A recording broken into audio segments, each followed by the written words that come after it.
Hey guys, আজকে আমরা কথা বলবো দেবের আসন্ন বড় বিগ সিনেমা খাদান 2 নিয়ে।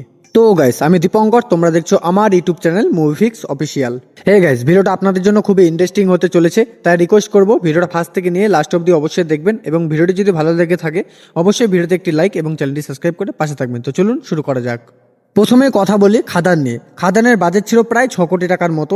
তারপরে পুজোর সময় রিলিজ হয়েছিল রঘু ডাকাত। রঘু ডাকাতের বাজেট একটু হলেও বৃদ্ধি পেয়েছে, অর্থাৎ দেবের ছবিগুলোর বাজেট ধীরে ধীরে বাড়ছে এবং পরের ছবিতে আরো বড় কিছু করার ইচ্ছা স্পষ্ট আছে।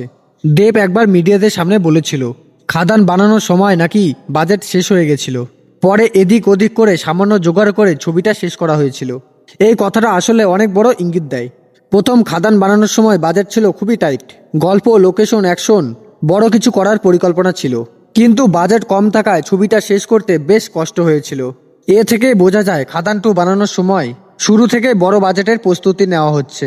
এখনকার বাজার আগের ছবিগুলোর বাজেট এবং গল্পের স্কেল দেখে খুব সহজে বোঝা যায় খাদান 2 এর বাজেট হতে পারে আনুমানিক 8 থেকে 10 কোটি টাকার মতো, কারণ গল্প আগের চেয়ে অনেক বেশি গভীর ও শক্তিশালী।